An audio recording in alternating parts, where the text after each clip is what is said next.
At my graduation, right after I crossed the stage and smiled for photos, my dad stood up in front of everyone, professors, classmates, even my mom, and proposed to the woman he cheated with. Yep, on my big day, while still married to my mother. Hi, I'm Emily.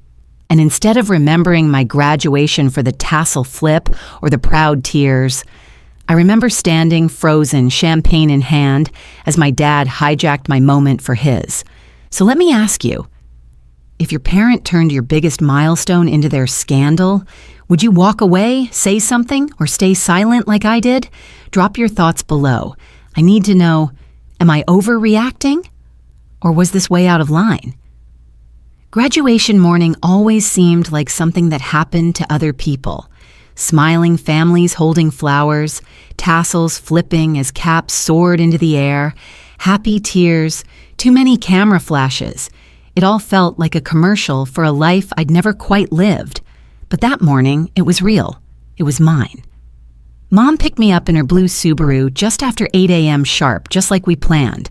She wore a soft lavender blouse and pearls, understated as always. I could see the quiet pride behind her calm eyes, but she didn't say much, just passed me a thermos of chamomile tea and reminded me to breathe. "You okay?" I asked, adjusting the zipper of my robe. She smiled, tight-lipped. "Of course. Today's about you." There was always a hush in the air between us, especially since the divorce. She'd never really talked about what happened, just folded the pain into quiet gestures, hot tea, ironed collars, showing up without asking. That morning was no different. The ceremony was held on the campus lawn, rows of white chairs perfectly lined beneath Oregon's blue sky. A jazz band played light tunes while families gathered, buzzing with nervous energy and caffeine. My heart pounded beneath the green satin of my gown as I scanned the crowd.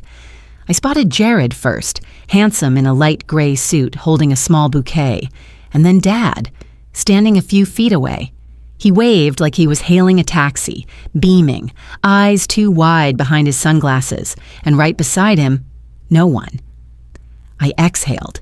Dad had texted me that morning, "Got something special planned for your big day." I assumed he meant a thoughtful gift or a speech, a surprise toast maybe. Not her. Not yet. As my name was called and I crossed the stage, I felt every step land in slow motion. I locked eyes with Mom first, her hands clasped tightly in her lap, knuckles pale, and then with Dad, who held up his phone like a proud dad in a movie. I smiled for both of them, but it was Jared's soft grin that centered me. Photos came next, dozens of them. Me with friends, me with professors, me holding my cap in ridiculous poses, then the family ones. Jared snapped shots as Mom and I stood together, arms wrapped gently around each other. She smoothed my hair behind my ear, her hand trembling just slightly. I pretended not to notice. Then Dad stepped in. "Let's get one with my +1, he said cheerfully, reaching for his phone. "+1? I asked, blinking. "You'll see," he said with a grin. I laughed awkwardly, brushing it off. Probably just one of his jokes. He always loved a little drama. The reception was held at Marigold Garden Cafe, a tiny place tucked behind a bookstore downtown. It smelled like rosemary and fresh bread. The patio was strung with fairy lights, and they'd set out little lemon tarts and iced tea in glass pitchers. It was exactly the kind of space I wanted, modest, warm, and intimate. Not showy, just mine. I sat between Jared and Mom while small talk buzzed around us. Jared held my hand under the table, his thumb brushing the edge of mine. I smiled, but it didn't quite reach my eyes. Then, 15 minutes in, I saw her. She arrived wearing a coral wrap dress that screamed for attention, her heels too tall for the gravel path. Her hair was pulled back in a glossy knot, sunglasses perched atop her head like a movie star. Sierra. My father's friend. I hadn't seen her in over a year, not since everything with the divorce went public. She was supposed to be the office colleague, the just friends excuse, the woman he denied and then quietly moved in with. Seeing her there on my day was like biting into something sweet and tasting rot. She kissed Dad's cheek right in front of everyone and slipped into the seat beside him like she owned the table. I felt my breath catch. I didn't say anything. What could I say? Guests started whispering. Jared leaned in and asked, "You okay?" I nodded, lying. Sierra waved across the table at me, all teeth and gloss. "You look beautiful, Emily," she chirped. I managed a polite smile. "Thanks, you too." Mom didn't say a word. She poured herself a cup of tea from the silver pot on the table, her fingers trembling slightly against the handle. She stared at her cup like it held the answer to something. "Dad really brought her here?" I whispered to Jared. He just squeezed my hand again, gently. I didn't squeeze back. People kept eating, laughing, toasting, but I wasn't there anymore.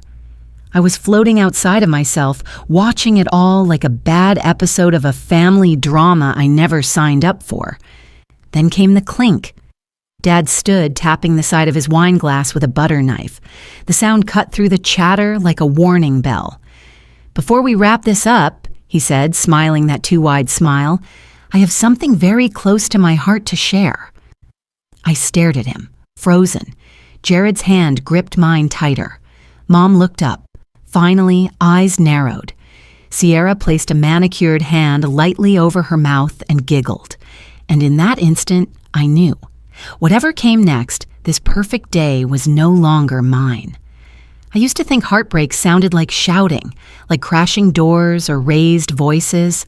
But in real life, it's quiet. So quiet that even a clink of silverware feels deafening, especially when it follows your father standing up in front of a garden full of people, tapping a wine glass and saying he has something close to his heart to share. At first, I thought maybe he was just going to toast me, say something about how proud he was, how far I'd come. That would have been more than enough. I could have forgiven the awkwardness of Sierra showing up. I could have swallowed my discomfort and smiled through the rest of the reception. I really could have. But he didn't toast me. He toasted himself. "I want to thank everyone for coming out today," Dad said, holding the microphone like he was hosting a charity gala. "This is not only a celebration of Emily's achievements, though we're incredibly proud of her. It's also a celebration of life, of love, of second chances." His voice boomed. The fairy lights twinkled. The music had stopped. "I believe some moments come along and remind us what really matters," he continued, "and I'm grateful to share this one with all of you." He turned toward Sierra, who was already covering her mouth with one hand. "Sierra," he said, pausing for effect. "Come up here, sweetheart." She stood slowly, clearly caught off guard, and walked to the front. Everyone was watching. No one breathed. I couldn't feel my legs. The rose centerpieces on the table suddenly smelled too strong, too sweet. I gripped the edge of my chair. Dad reached into his coat pocket and pulled out a small velvet box. "Oh no," I whispered. Jared leaned in. "Emily." "I'm fine," I lied. And then he did it. In front of my classmates, professors, family, and the woman who raised me through his affair, Dad got down on one knee and opened the box. "Sierra," he said, "will you marry me?" I didn't hear what she said at first. There was a weird static in my ears, like my brain had gone underwater. But I saw her hand flutter to her chest. I saw her nod, and then I saw her eyes flicker toward me, just for a second, uncertain and maybe even a little apologetic, before she smiled and leaned down to kiss him.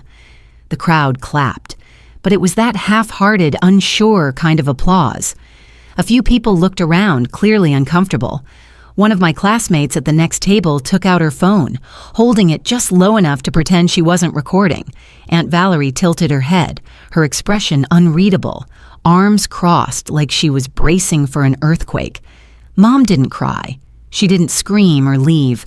She just sat perfectly still, her hands folded in her lap, her eyes blinking slowly as if trying to wake up from a bad dream. I couldn't do that. I stood up, quietly, deliberately, and walked away. Jared tried to follow, but I shook my head. "I just need a second." The cafe bathroom was tucked in the back, past a row of planters filled with herbs and a "please wait to be seated" sign that felt unintentionally ironic. I pushed open the door, locked it behind me, and leaned against the sink. That's when the tears came. Mascara smudged instantly, black streaks blooming under my eyes. I stared at my reflection, cap tilted slightly, lipstick faded, eyes red and puffy, and felt like I was watching someone else, someone pathetic, someone small.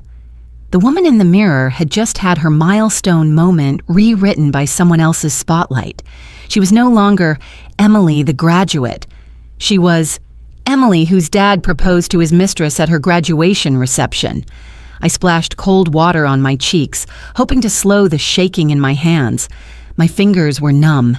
My jaw clenched so tight it ached. I had dreamed of this day for years, how it would feel, how proud my parents might be. And now all I felt was stolen. There was a soft knock on the door. "Emily?" Jared's voice, gentle but muffled. "I'll be out in a minute," I said, barely loud enough. He didn't press. I looked down at my phone. 10 missed messages, most of them from classmates. The last one made my stomach drop. OMG, this is going viral. Beneath it was a live stream link. I clicked it. There we were. Sierra in her coral dress, Dad on one knee, me in the background, frozen, face unreadable, standing beside a table covered in lemon tarts and champagne flutes. There were already hundreds of views, dozens of comments. Is this real? Girl in green looks like she's dying inside. Who proposes at their kid's graduation? I closed the app and set the phone down gently on the counter. My hands were still shaking. Some moments really do change everything. Not in the poetic, coming-of-age kind of way Dad probably imagined. Number. Sometimes they just shatter you in front of strangers and leave you to sweep up the pieces, alone. By the time I got home, the video had 60,000 views. I dropped my keys on the entry table and slid down the wall before even kicking off my shoes. The apartment was quiet, just me and the steady hum of the refrigerator in the next room, except it wasn't quiet at all. My phone buzzed every few seconds with new notifications. TikTok, Instagram, Twitter, messages, tags, mentions, screenshots. The worst part, the memes. There was one of me in the background, eyes wide and arms crossed, with the caption, "When Dad ruins your graduation and your therapist charges by the hour." Another, Emily, the sequel to Carrie, but without the blood. I didn't laugh, not even the tiniest snort. Instead, I opened my laptop, hoping maybe the bigger screen would make it all feel less real. It didn't. There it was again. Dad kneeling, Sierra blinking like a contestant on a reality show, the garden lights twinkling like some twisted rom-com finale. Someone had even added dramatic piano music underneath. The comments scrolled faster than I could read. Poor girl. This dad is wild. She should go no contact immediately. And then, honestly, she's too pretty to have parents this messy. It was like being dragged into a spotlight you never asked for, only to be examined, judged, and dismissed in real time.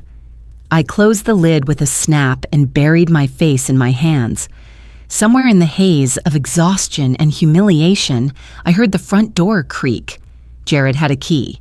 He didn't knock. He knew better than to ask if I wanted company. I didn't. But I needed it. He set down something on the kitchen counter, a paper bag, maybe takeout, and walked over slowly. "Hey," he said gently. I looked up, eyes raw. "How bad is it?" He sat next to me on the floor. "Depends. If we're talking internet bad, yeah, it's a circus. But if we're talking real life, people who matter bad, you're good. You've got me." I wanted to believe him. I wanted his words to stitch some of the broken pieces together. But I was still unraveling. He reached over and tucked a loose strand of hair behind my ear. "Come on, let's take a walk." I didn't argue. We ended up by the Willamette River, walking the same trail we'd walked 100 times before. Only now the trees felt taller, the breeze colder, the world a little too big. Jared held my hand, swinging it gently as if trying to remind me what rhythm felt like. "You know," he said, "you don't have to carry this forever." "I don't even know how to start putting it down," I replied. He stopped and faced me. "Then just set it down for a while. You're allowed to grieve what this was supposed to be." I nodded, biting the inside of my cheek to hold back the sting. Later that night, I drove to Mom's. I didn't call first. She always kept the porch light on. The house was dim, lit only by the lamp in the corner of the living room. She sat in her usual chair, legs crossed at the ankle, a cup of tea cradled in both hands. "Hi," I said softly. She looked up, startled at first, then nodded. "I figured you'd come." I sat across from her, sinking into the floral couch that still smelled faintly like cedar and old books. On the coffee table between us was a small linen napkin. I recognized it instantly. She used to stitch little sayings into cloth when I was little. This one read, "Stay kind." The thread was slightly uneven. She didn't say much, and neither did I. There was comfort in the silence, even if it was the heavy kind. "I didn't know he was going to do that," she finally said. "Not at your event. Not like that." I nodded. "I know." She took a slow sip of her tea. "Your father's always had timing issues." That almost made me laugh. Almost. Then she glanced at her phone and said, "Your Aunt Valerie called earlier. Said your grandma wants to see you." "Grandma?" I raised an eyebrow. "She hasn't called me in months." "She didn't call," Mom replied, staring into her cup. "She asked Valerie to tell you, and only you." I leaned back, confused. Grandma Louise didn't do cryptic. She did structure. She sent birthday cards with exactly $25 tucked inside and made lemon bars every second Sunday. She didn't request secret meetings. That night, I couldn't sleep. The notifications on my phone kept trickling in, even on silent. I finally tossed it into the laundry basket across the room, letting it disappear under a pile of sweatshirts. Then I curled up on my side, knees pulled close, and whispered to the dark, "This wasn't supposed to happen."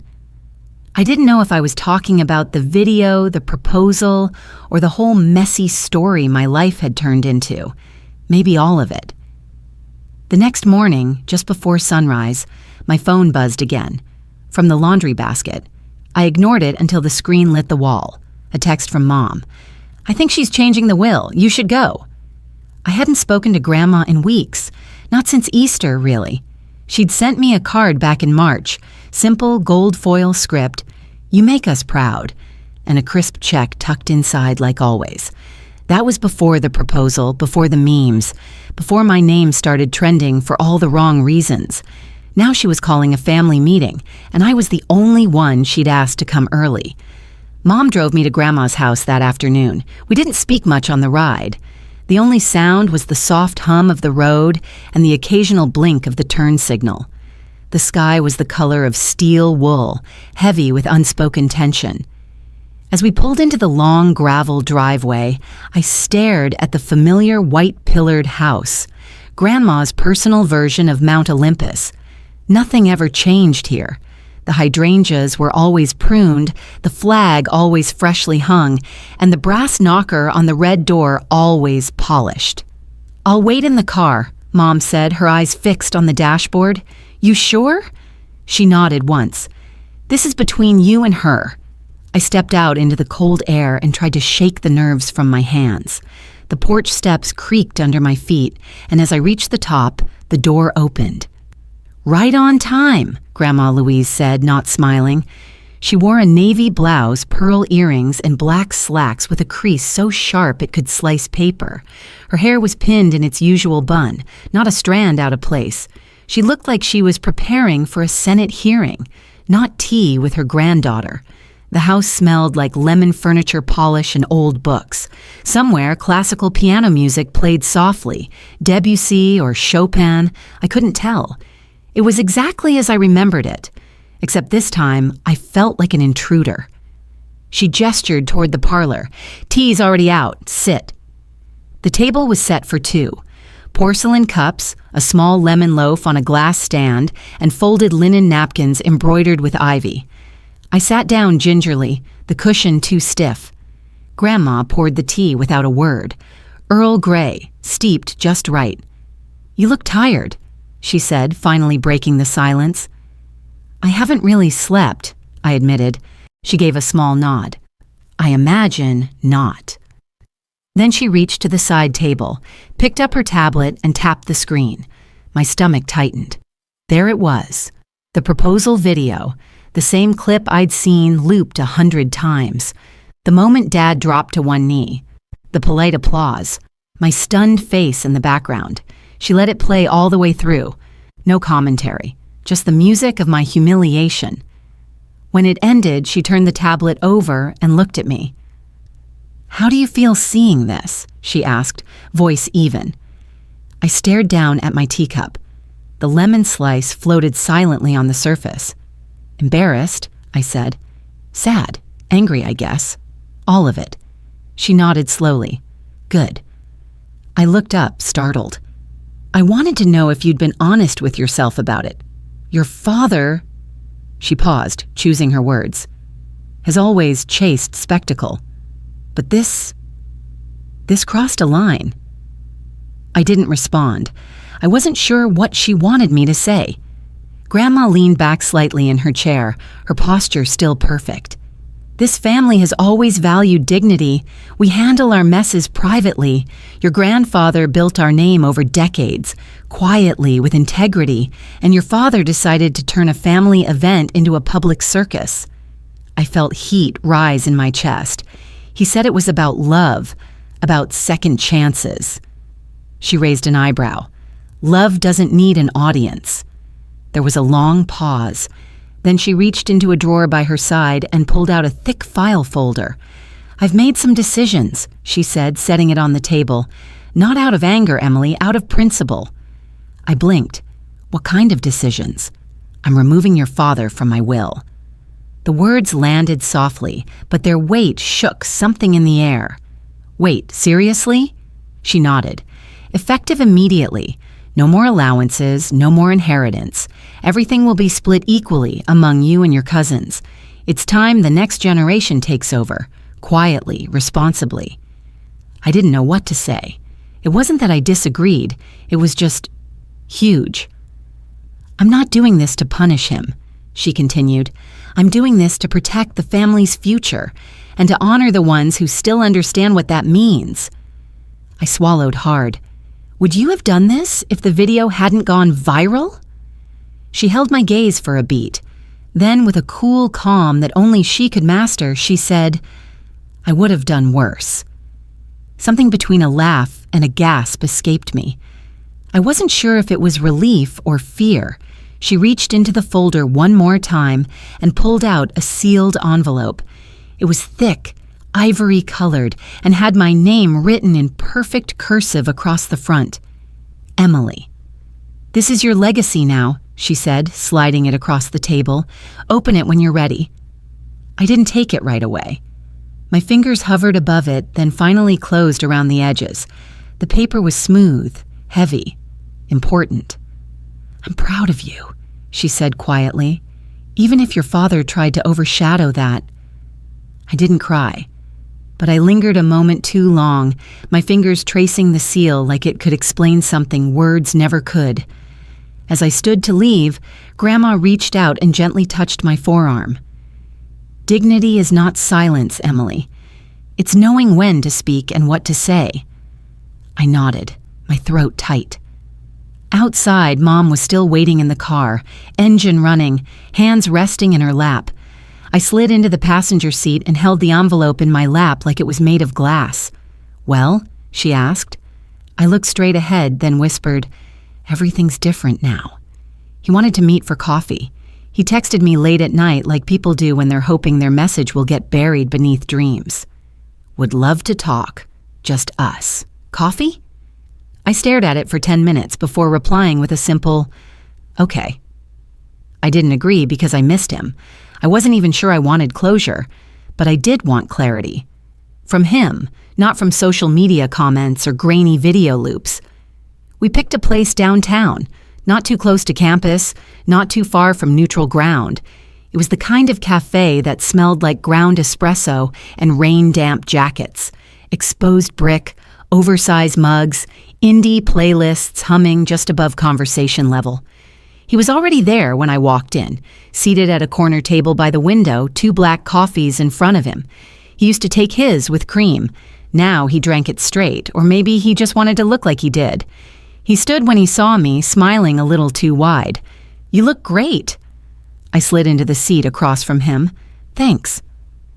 We sat in the silence that follows people who used to be close, but now orbit different emotional planets.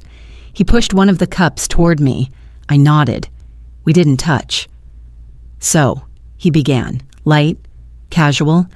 "This place reminds me of that spot we used to go to, remember? Back when you were applying to colleges. We spent hours at that tiny cafe near the library working on your essays." I did remember. I remembered how I had rewritten the same line 12 times and how he'd told me to cut the metaphors, to just be myself. "You liked their cinnamon rolls," he added, as if that made it warmer. I just nodded and blew on my coffee. Another pause. Then he leaned forward slightly. "Look, I know the other day wasn't ideal." That's what he called it. Wasn't ideal. Like a rain delay or a late shipment. "I want you to know I didn't plan to make it all about me. It felt like the right moment. We've been through a lot, Sierra and me. You thought maybe hijacking my graduation would be romantic?" I interrupted, voice calm but sharp. His smile faltered. It wasn't meant to overshadow you." "But it did." He opened his mouth, then closed it, took a sip of his coffee, swallowed. I stared out the window for a second. Raindrops slid down the glass in uneven lines.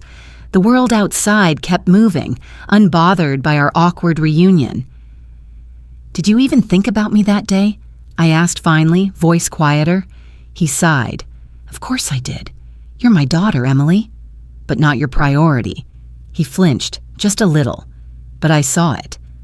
"I just wanted to show people that life can still surprise you," he said. "That love can bloom again. Even at someone else's expense?" He looked down at the table. "Your mom's been poisoning the well between us for years. I know she talks to you about me." "This isn't about Mom," I snapped, more sharply than I intended. "This is about you and your choices. You walked into that garden, saw all those eyes, and thought, now's my moment. That wasn't love. That was performance." He blinked. "I didn't realize you'd become so cynical." "No," I said, leaning forward. "I became observant." He leaned back, wounded. "You're still my daughter, Emily. That hasn't changed." I picked up my cup, gripping it harder than necessary. My hands were steady, but my insides weren't. "I know I'm your daughter," I said, "but I'm not your audience anymore." The space between us grew colder. He looked genuinely thrown then, like he hadn't prepared for that line in his internal script. His whole demeanor shifted, less salesman, more father, or someone trying to remember how to be one. He rested his forearms on the table and looked at me. Really looked at me. "Are you really going to cut me out over one mistake?" he asked. I took a breath. It wasn't one mistake, it was a pattern, and I finally stepped out of it. He blinked again, slower this time. "I'm not asking for forgiveness," he said, "just space to be better." I nodded slowly. "Then start by not making this about how hurt you are." The waitress came by just then, setting down a plate of scones at the next table. She smiled politely, sensing the tension but saying nothing. I appreciated the silence. I pushed my chair back gently. "I should go." He stood with me, uncertain. "If I write you a letter, will you read it?" I looked him in the eyes. "If it's for me, not just for your guilt." That landed. His jaw shifted like he was chewing on something hard to swallow. I grabbed my coat and turned to leave. As I reached the door, I heard him call softly, "Emily?" I didn't turn around. "I'm glad you came." Outside, the rain had lightened to a mist, the kind that clings to your hair and smells like damp leaves and second chances. I walked slowly back to my car, not sure what would come next, but I did know one thing. Whatever happened from here, it would be on my terms. I didn't get the graduation day I wanted. No standing ovation, no tidy speeches wrapped in bows, no perfect family photo I could frame and post without wondering who I cropped out. What I got instead was messier, smaller, but somehow sweeter. A week after everything unraveled, I found myself at a quiet riverside park with a blanket spread on the grass, a string of hand-cut letters strung between two trees. "Congrats, Em!" Each letter was a little uneven. The ribbon was fraying on the edges. But it was mine. Jared brought lemonade and a Bluetooth speaker that played the most painfully cheesy playlist. Graduation songs, early 2000s throwbacks, a country ballad that made Grandma squint and ask, "Is this supposed to be music?" He grinned and turned it up. She rolled her eyes but tapped her fingers to the beat. We weren't a big crowd, just enough to fit around the blanket. Mom, in a pale blue cardigan, actually laughed during a toast. Aunt Valerie passed around her famous chicken salad. My college roommates showed up with a giant bowl of guacamole and stories that made us all cry-laugh. Even Grandma looked a little less polished, her slacks traded for a gray skirt and sensible sneakers. Jared toasted me first. He stood, awkward as always, holding a solo cup like it was a champagne flute. "To Em," he said, "for surviving finals, family, and 5 versions of her thesis." The group chuckled. "But seriously," he added, turning a little softer, "for teaching all of us how to grow even when it hurts. You've shown grace in ways most people wouldn't. I'm proud of you." He sat down beside me and kissed my temple, quick and light. I squeezed his hand. My turn. I stood, barefoot, slightly sunburned from the early summer glare, and took a breath. "I don't have much of a speech," I started, which is probably for the best. I think what I've learned lately is that growth doesn't always feel like success. Sometimes it feels like unraveling, like losing your balance before you finally land somewhere solid. Heads nodded. A few soft sounds. Even Grandma's eyes didn't blink as often. "But I also learned something else," I continued, "that the people who really love you, truly love you, they don't need you to be perfect. They just need you to show up. And for that, I'm grateful. For all of you." Applause wasn't loud, but it was warm. Enough. Later, when things settled into the hum of chatter and breeze, Jared handed me a small, neatly wrapped package. "It's not much," he said, "but it felt right." I tore the brown paper gently and found a hardcover book, Letters to the Woman I'm Becoming. I traced the title with my thumb. "Is this your way of saying I've been dramatic lately?" He smiled, number. "It's my way of saying you're still writing your story, and you don't need anyone else's approval for how it unfolds." I didn't cry, but my throat tightened. Eventually, I drifted over to where Mom sat, folding paper plates and picking twigs off the blanket like she was tending a garden. "Hey," I said softly. She looked up, surprised but not startled. "Thanks for today," I said, "for being here, and for being steady, even when everything else wasn't." Her eyes filled a little, but she didn't let them fall. "That's what moms are for, sweetheart." There were 100 things I could have said, about the past, about Dad, about the way she'd silently absorbed so many disappointments without asking anyone to notice. But instead, I reached over and held her hand. That was enough. As the sun tilted lower in the sky, casting long shadows across the grass, Grandma approached me. She didn't say much, just slipped an opened envelope into my palm. I looked down. It was the one she'd given me at the house, now unsealed. Inside was an old black and white photo, my grandfather as a young man, standing in front of the First Family store, flanked by relatives in modest suits and stiff collars. Scrawled beneath it in Grandma's looping cursive were the words, "You are the future of this name. protect it with grace. I ran my finger over the edge of the photo. It felt like being handed not just a legacy, but a permission slip to rewrite it. Later that night, curled up on my couch with leftover lemonade and a face mask I didn't really need, I pulled out my phone. The video was still there. The proposal, the clapping, the internet's roaring theater. I hovered over it for a moment. Then I pressed delete, not to pretend it never happened, but to stop letting it replay in my mind like a broken film reel. The world didn't need to see it anymore, and I didn't need to relive it. As the screen faded to black, I caught my reflection in the glass. I didn't get the spotlight I imagined, but I finally found the light that's mine. And that, I realized, was more than enough. I didn't need a stage or a spotlight to feel seen. All it took was a blanket in the grass, a few people who stayed when it mattered, and the quiet knowing that I could finally breathe. What I've learned is this: we don't get to choose how others behave, but we do get to choose what we carry forward. Family isn't built on performances. It's built on presence, on showing up when it's hard and staying when it's quiet. Sometimes peace doesn't come from fixing what's broken, but from stepping away with grace. If this story reminded you of your own journey or someone you've had to gently let go, I hope you'll share your thoughts. Because healing begins not just in endings, but in the voices brave enough to say, "This is what I've learned."